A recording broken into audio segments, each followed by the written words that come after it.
Alright, hi people, it's Scsigs here. I'm here to do an unboxing for you guys today, and I guess a mini review of the Nintendo Switch 2 Pro Controller. So yeah, these things went up in price by like $5 for reasons, because Nintendo want to try to, not, like, suffer as much, I guess, from the tariffs, and yeah, that's why we elect better people than the person who's president of the United States right now. Anyways, so yeah, because like tariffs are not great. Anyways, so yeah, so I bought one of these when it was still 85, 86 bucks on Amazon, and yeah, like it was a few days before it was supposed to go up in price. So yeah, then they had like a discount thing that kept it at the price that it was originally for a bit. So yeah, but I was gonna get one of these anyways at some point. But yeah, so yeah, Pro controller. You got the front right here, looks pretty cool. You got the Switch 2 logo on it and everything. Switch 2 logo right there, and the Switch 2 Pro controller, and then it in French and Spanish. And on the side right here, you got a picture of it in someone's hands. Nintendo Switch 2 logo, and the back of it. And yeah, then we got the back of the box with thing for the controller that talks about the features and everything, and then how to charge it, basically. So, yeah. So,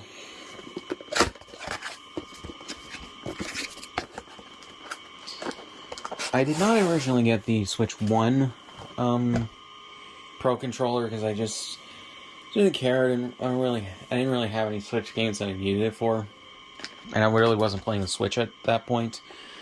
But yeah, so we got the USB-C to USB 2 or 3 to USB-C cable for charging. I'm assuming it's a similar cable to the one that came with my GameCube controller that Nintendo is selling on their website. So yeah. Yeah, similar length, and I'm pretty sure it's just, yeah, with Nintendo's branding on it. And so here we go with the controller itself in a styrofoam bag.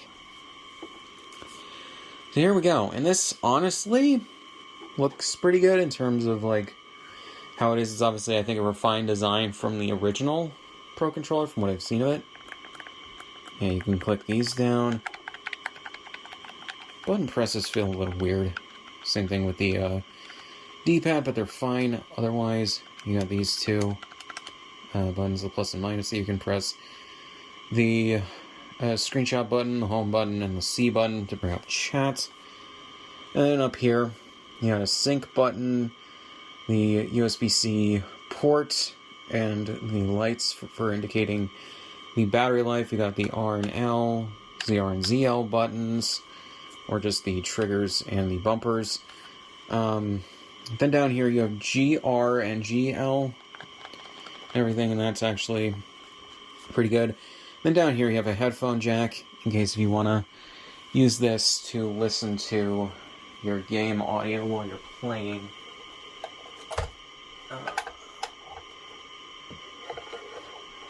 But yeah, so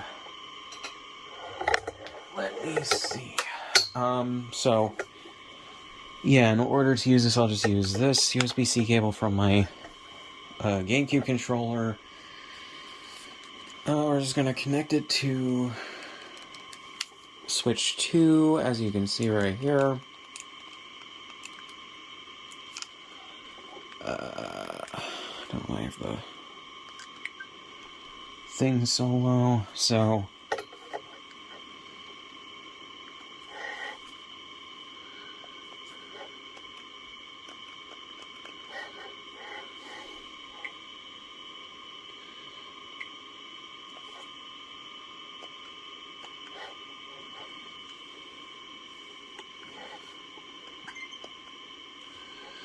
and there we go. So I just paired it.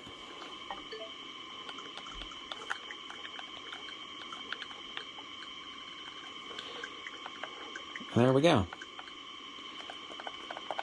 So yeah, that's pretty good. In order to like set these to any buttons you want, you just, I think, go to the settings on the console. But yeah, that's actually really cool.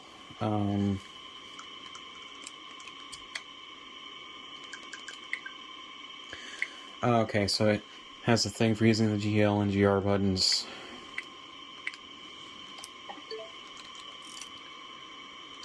So just putting that in the sleep mode so that this controller turns off. I'm just gonna leave it plugged so it charges.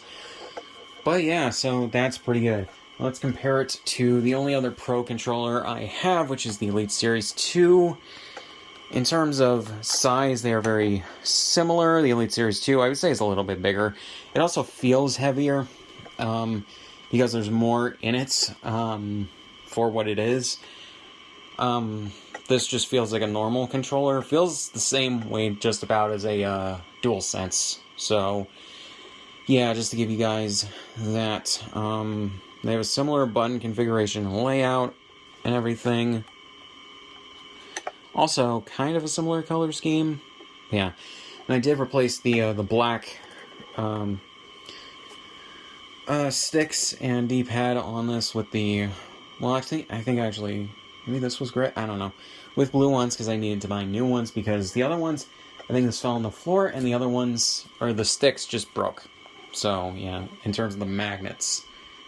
And the nubs that keep it, or that keep them from being stupid. So, yeah, and, like, twisting when they don't need to. But, yeah. So otherwise, I think this is an okay controller. I'll definitely be testing it out as I play more Switch games that are not Pokemon games. But yeah, we'll see how that goes. I've heard from a lot of people that, from other people's videos, that like it is a very good and comfortable controller for the Switch 2, so that's always good to hear. So, yeah.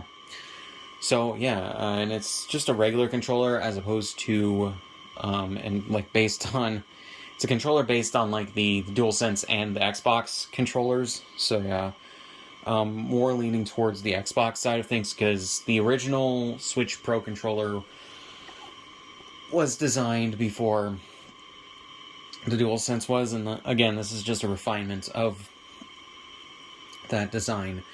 So, yeah.